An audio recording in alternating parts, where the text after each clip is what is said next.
Welcome into another episode of Betting the Pitch. I'm your host, the real underscore G Warner on Twitter, Instagram, Patreon, wherever you can find me. This is a Major League Baseball Best Bets episode for Friday, September 15th, and we are live. So thanks for coming in.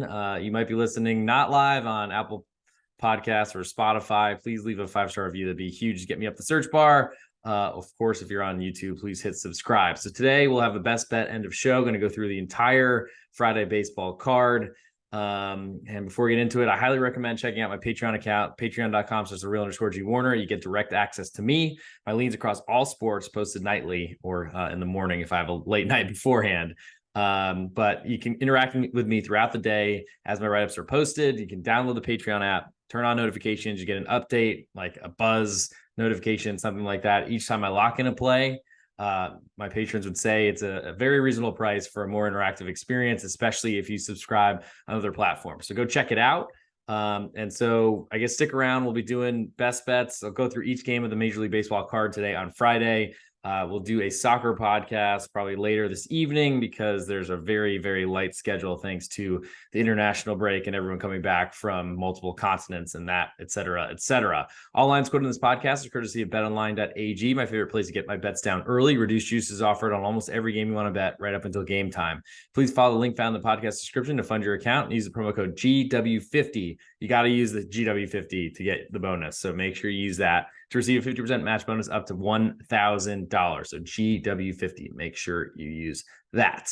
We'll start in rotation order. So we'll start in the National League as always, and we'll start in, looks like Miami for Bryce Elder visiting Johnny Cueto. So the Miami Marlins are fighting like heck to try to get their way into the Major League Baseball playoffs. There's a huge glut of teams, right? I think tied for the last wild card spot. And they got a big one ahead of them. Unfortunately, this is a pretty lopsided matchup, affair, you could say, against one, maybe the best team in baseball. I think that's probably up for debate, but not much debate. I think I would say Atlanta right now, gun to head, or probably a less violent metaphor would be better. If I had to choose, that's what I would choose.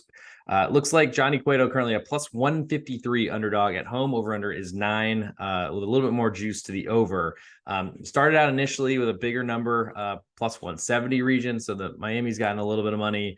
You could argue that's maybe just maintained their position. And the total is taking some money in the over, I think, based on Johnny Cueto's struggles potentially to miss bats today. You could say the same about Bryce Elder, though. Miami doesn't really have the same power threat that Atlanta does because really no one in the world does. I think what it would take for me to back Miami, I'm not really sure. I would probably need to see. I'm not really a fan of road favorites, so Atlanta is really not even close to making my card. Miami's a big underdog, and they deserve to be because I don't think anyone has any clue what Johnny Cueto is going to deliver today. The Braves are in first place in the.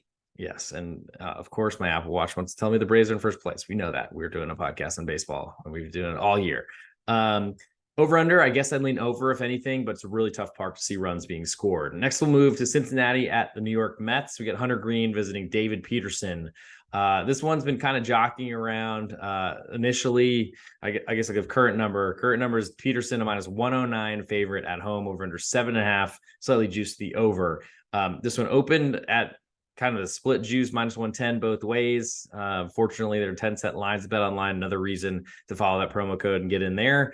But when I look at the total, it's dropped from 8.5, very juiced to the under, down to 7.5, which is a pretty significant move, which is a little bit surprising to me based on Cincinnati's bullpen woes. And honestly, the New York Mets, I think their lineup's been pretty good. They have nothing to play for, but they're playing the spoiler role pretty well after hitting Zach Gallen really hard this week and also getting to Merrill Kelly yesterday, both Arizona Diamondbacks starters. Cincinnati fighting with those Diamondbacks, trying to find their way into the Major League Baseball playoffs.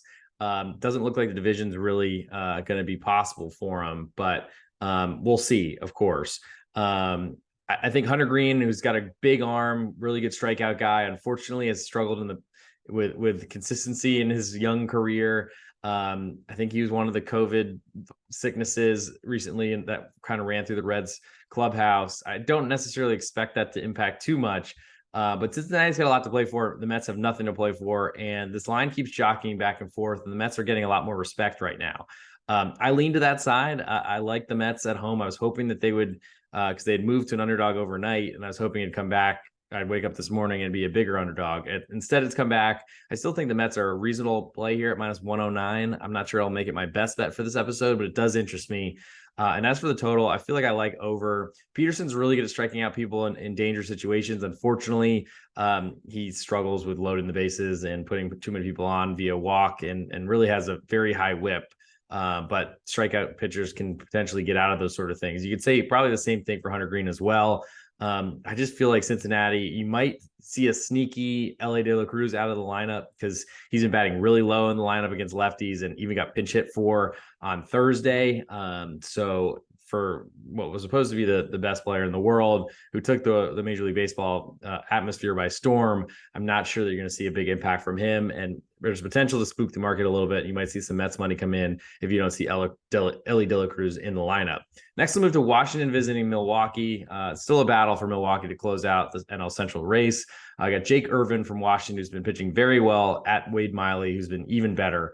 Not a lot of, I guess, sexiness in this pitching matchup, but two guys that can get outs. And Irvin's been a little bit under the radar, doing very well, while his team has not been very good. Unfortunately, the Brewers are minus 180 at home, so the plus 165 number on Washington doesn't really feel like enough, considering how badly they've been outscored early in games lately, which does worry me for a first five underplay that's potentially in play for an 8.5 total for the whole game. I think, if anything, under 4.5 is most interesting to me in that first five little atmosphere there. Keep saying atmosphere, not sure why. Miley he's certainly got blow up potential if he's not missing bats and he's struggling. But from what I've seen from Wade Miley, he's been great besides when he injures himself and then he becomes very hittable all of a sudden. He gets great movement when he's healthy. I've got nothing to indicate that he's not healthy at this point. And Irvin's been pretty good. So I think under 4.5 first half is my biggest interest because Washington's not competitive enough to play right now. Next, we move to Philadelphia visiting St. Louis. Aaron Nola at Zach Thompson. Thompson's got some really good stuff, but he's got a big challenge ahead of him. Aaron Nola has been really inconsistent. Kind of marks the problem with his career. Good pitcher, but is not usually trustable. Currently, Nola is a minus 138 favorite on the road. Over under is 8.5, a little bit juice to the over. In terms of movement, it's climbed a little bit since the open, and also a little bit more over money. So I guess that's a little bit of a negative assessment of Zach Thompson, his likelihood to succeed today. I like Thompson. I really like what St. Louis has been doing. Similar story to the Mets, two teams that were supposed to be competing for a potential World Series this year, missed the playoffs, but have been playing pretty good baseball towards the end now that they've been eliminated. I'm interested in St. Louis getting that plus 127 at home. Their bullpen's still capable with Helsley coming back off the IL finally and has been pitching very well since coming off the shelf. Don't trust Nola. Philadelphia's definitely a better lineup, but how much better are they? And they've been a good team that obviously made that big World Series run last year. But I still like St. Louis, and that's an interest for me at the moment. Moving next to San Francisco at Colorado. We had a rain out yesterday, so it's the same pitchers installed here. Logan Webb at Chase Anderson. Webb, a Giant minus 216 favorite. I guess Giant, no pun intended, but it's a big number for any sort of road team in the Rockies, where unfortunately starters can get bombed. Webb's going to be a really good keep the ball on the ground type of guy, so he's less likely to be impacted by the mile high altitude in Denver, but it's still something I think you got to worry about him, even though I'm sure he's pitched there a lot of times.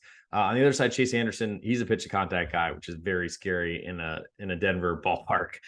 You can see why the Rockies are so bad, because they keep signing these pitchers that really have no chance of having success. Giant price, nearly getting 2-1, probably get 2-1 by the time this first pitch is thrown. I think if anything, if you like the Rockies, you might want to expect that Logan Webb has a tough day. So you might want to play over 10.5. Last but not least, in the National League, we have Justin Steele and Chicago Cubs visiting Arizona and Brandon Pfaadt. Currently Steele a minus 134 favorite on the road, over under 8.5, juice to the under.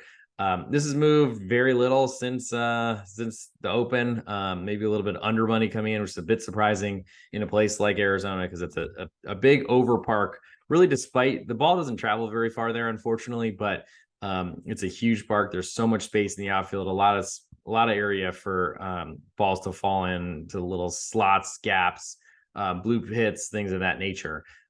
Steele has been so good this year. A lot of people are expecting him to kind of fall off the map, but they've been expecting that for a long, long time. He looks like a Cy Young candidate, potentially runner up to Blake Snell, and it's been deserved. I've been pretty high on him this year and trying to back him as much as I could. As a road favorite, I'm not interested. That would push me towards the FOT underdog Arizona side, but I've got some concerns, certainly concerned about their bullpen. And FOT really has not been able to use his fastball this year. His breaking ball hasn't been good enough. I keep waiting for him to show up and kind of put a string of good starts together. He hasn't done it. I don't think he's expected to do that against Chicago either. So I don't mind the idea of going against Justin Steele. I just think you need a better pitcher than Brandon Pfaadt. Now to the American League, probably the biggest series that's on the docket for this weekend. Tampa Bay at Baltimore, fight for the AL East. Big win last night for Tampa Bay. And they're going to go back to try to doing it again. They got Zach Eflin on the mound. They're probably best starter throughout the entire season. Not the high upside that you see from Tyler Glass now, but ultimately they're probably the most consistent pitcher, and Eflin's been on the mound all season. He's visiting Jack Flaherty, who came over in trade from St. Louis, had a really good outing at Toronto, which is looking worse and worse by the day based on Toronto's inability to hit the ball this whole entire season. He's been inconsistent. He's struggled, has not been going deep in games, which is a little bit problematic for Baltimore, who kind of pitched like they were trying to win that game last night. I mean, obviously they are, but using their closer, Yennier Cano, in the I think the top of the ninth inning trailing was surprising to me, but showed how serious Baltimore are going to take that. I expect him to be pitching tonight as well, and maybe goes 3 in a row, though they'll probably try their best not to use him and burn him out, because that's kind of, you could be concerned as what happened to Felix Bautista, their previous closer, who's out with UCL tear, damage, sprain, something like that. Eflin is a minus 128 road favorite. So Tampa Bay getting a lot of respect, especially after closing an underdog last night of decent size. Jack Flaherty is interesting to me, and I like the plus 118 you're getting on the other side. The line hasn't moved too much since the open. It's really just kind of gone to a 10-cent line at Bet Online. The over-under is 8.5, a little bit juicy the over. That's taking a little bit of money, the over side there.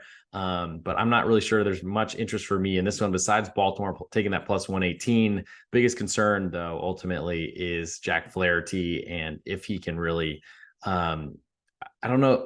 I mean, he's got a really tight slider when it's on, but it has not been on much of the season. He's been pretty inconsistent, has been dealing with shoulder issues for the last couple of seasons, and really hasn't been the same pitcher who was a big strikeout guy who was dominant for St. Louis, and probably could be an explanation for why St. Louis has not lived up to expectations over the last couple of seasons. Still like the home dog on a team that I think is really, really feisty.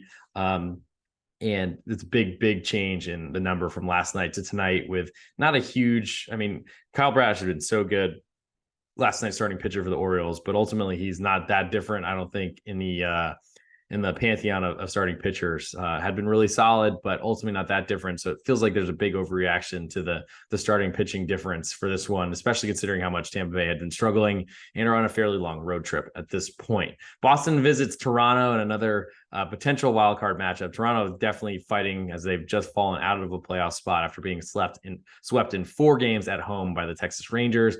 Boston's really been struggling with the Yankees, who are basically 2 teams fighting for last place in the AL East.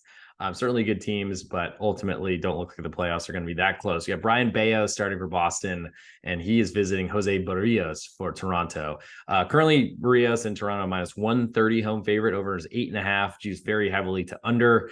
I do wonder a little bit about the impact of Boston playing 2 doubleheaders this week, including 2 games yesterday, and then having to travel to Toronto across the border. I don't think there are any COVID vaccination issues we got to worry about. Thank God that's in the past. But Bayo is I went to his start earlier this year against Detroit at Fenway. He was not at his best. They gave up a few runs, but ultimately I expect him to keep Boston in this matchup. There is some concern with Kenley Jansen on the IL, so I think with COVID, so won't be closing today.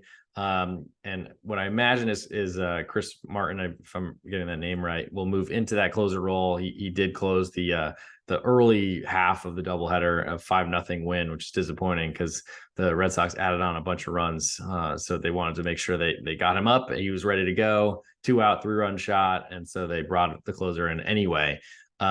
Should be available for this one. I'm a little bit concerned before him. Looks like Winkowski, however you pronounce that. I'm so used to different pronunciations in soccer, so who knows? But Winkowski In the 8th inning, low strikeout guy, that's a concern for me. But when you think about Toronto on the other side, it's a very good chance that Boston has a late lead considering how much they've been struggling. I mean, they were completely outplayed and kind of in embarrassing fashion against the Texas Rangers, who have been looking like one of the worst teams in baseball for the last month or so.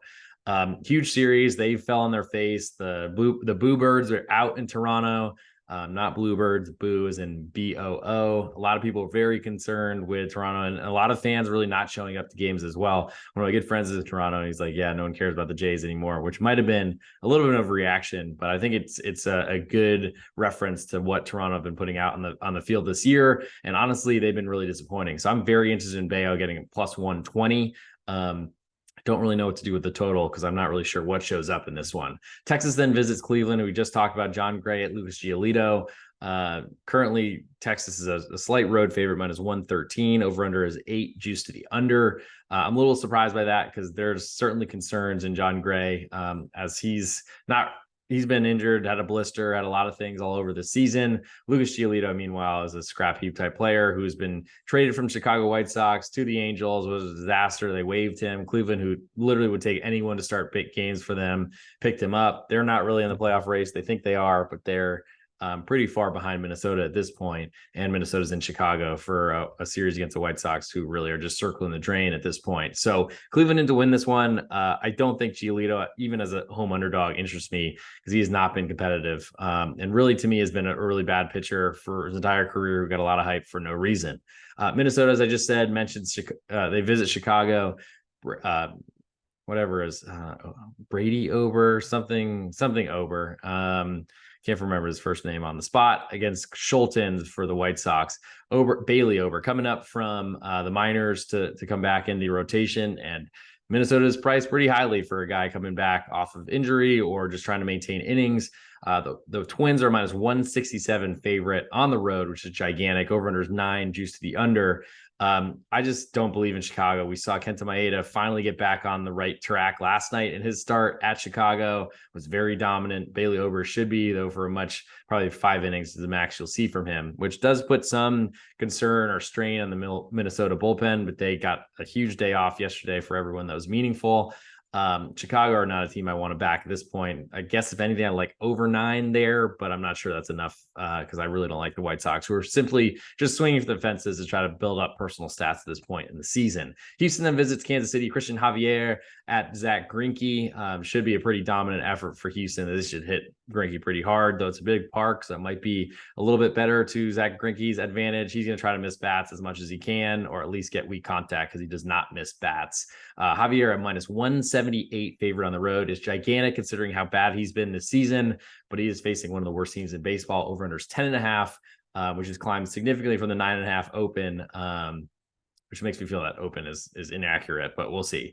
The money lines look somewhat accurate as it's minus 200 plus 170. So potentially some love for the over coming in here. I would agree with that. That's the only way I would play this game. Last but not least, in the American League, we got Detroit and Tarek Skubal at Griffin Canning, the Los Angeles Angels, 2 teams that are fighting for next year with starters that are trying to really claim roles for next season. Skubal has one. Canning is trying to get one. Skubal, interestingly enough, at minus 119 favorite on the road, over under 7.5, juice to the under very heavily. Not expecting a lot of runs in this one, as I wouldn't, because neither of these lineups are very good, though neither bullpen is good either. So I think if you're playing anything here, you go under first half at like a very probably juiced 4 or maybe even 3.5, which might be a little too low for me. Griffin Canning should be able to get through a Detroit lineup pretty easily. But ultimately also doesn't really miss bats at a rate that I'd like him enough to do that.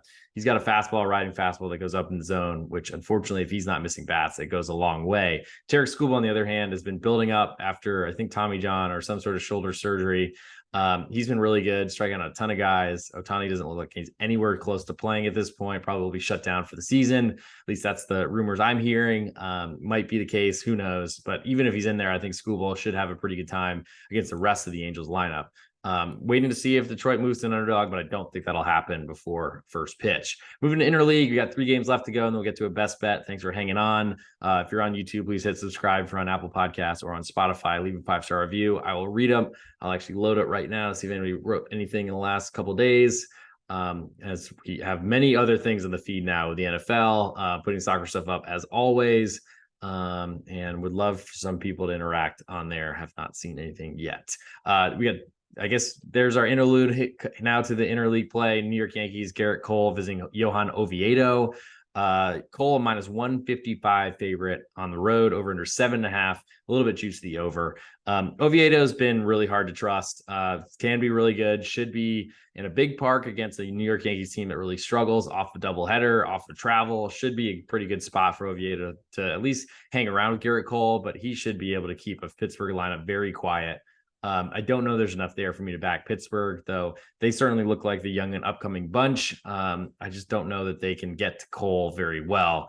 So I guess that'd make me lean under 7.5 or under 4, probably first half. If anything, San Diego at Oakland, Seth Lugo at Sean Newcomb, former Braves starting pitcher, sort of reliever, then didn't really make it as a starter, was pitching as a reliever. And I think he's going to be making a very short start here. Lugo, great matchup in Oakland against one of the worst teams in baseball. He's a minus 192 favorite, which is gigantic considering how bad San Diego has been this season. But I guess based on these two teams and the names on their rosters, it makes a lot of sense. Over unders 8.5, juiced even both ways, minus 110. So not a lot of tell there. I think I'd lean under. If anything, it's just hard to score in that park. And last but not least, a pretty big matchup, at least for the Dodgers. Look like they have clinched the NL West pretty much. I mean, it hasn't happened yet from what I've seen, but it should be close. The Mariners, though, are fighting. They've fallen out of first place in the AL West and are looking at the Rangers, trying to get back into that playoff race.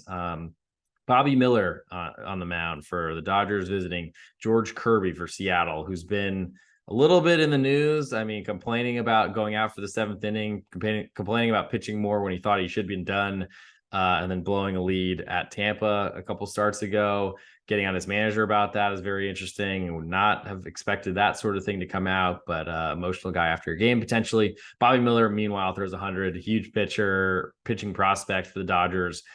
Maybe hasn't delivered on expectations as much as at least I was expecting him to do, but he's been great from in claiming this job, which I guess has been fairly easy considering how hard it's been for the Dodgers to keep anybody healthy. Currently Miller minus 110 favorite on the road, over under is 8, juice to the under. This has moved since last night. I think the Dodgers were an underdog for a while. And I think I agree with this move. I'm nervous. I have George Kirby on a fantasy team in championship, and I'm concerned that maybe I should not start him tonight because that high fastball he throws, he doesn't walk anybody, but he was a little bit wild in his last start. And then the high fastball he throws is really an easy one to tee off on, as I said earlier with Griffin Canning. Unfortunately, for Kirby, he's got a Dodger team that is built to hit home runs, and that's a really dangerous combo. He won't walk anybody, so there's likely not to be a ton of traffic on the bases unless the Dodgers are getting a lot of singles, but they're mainly a power hitting, extra base hit type of team. There's a lot of danger here for Seattle, I think. The Seattle bullpen has not looked as good. They did a great job getting rid of Paul Sewald, their closer, but Andres Munoz has stepped in and really has all the tools to be an awesome dominant closer. It really hasn't been yet. I got some concerns. I mean, Matt Brash has been really good. Topa has been kind of slowing down a little bit lately as well. The Dodgers bullpen on the other side is not as strong as it's been in the past, but they've got good arms in a lot of them, as they always do. I think my interest in this one is on the Dodger side, but not as a favorite here. So I think I will probably pass on that, and we'll get to best bets. Want to mention my Patreon again, patreon.com/real_G Warner. If you're not there yet, go check it out. I don't know if there's a way for me to give a preview, but maybe inquire and if slides my DMs, the real_G Warner on Twitter, Patreon, Instagram, wherever you see it. And I could potentially look into doing something like that. But I'm telling you, if you subscribe on other platforms, it's totally worth it. It's a little bit different of an experience, as you will be able to, I guess, be in contact with me directly much more easily than other places. So check it out, patreon.com/real_G Warner. Of course, check the links below in the podcast description for if you don't have an account at BetOnline. I highly recommend looking into it, because one of the keys in this game is to have as many outs as possible. You can shop for better juices, better lines. Even sometimes you might get a +3 versus a 2.5. In the NFL is one of the most important things out there. You never know. Could see that happening. And certainly you get better juices. There's only 10 cents between the money lines in baseball, in this baseball sport, compared to where you might have 20 cents and worse at the PPHs or the state legalized type of spots, which I would highly recommend going as far away from those as possible. Use the bonuses they give as much as you can, and then cash out and look for something offshore. Learn how to use Bitcoin. If you need help with that, I can certainly steer you in the right direction. So this is the real_G Warner betting the pitch. This is the ultimate best bet, or the best bet for Friday Major League Baseball show. I'm going to go for an early one here. I'm going to go with the Boston Red Sox and Brian Bayo plus 120 on the road at Toronto.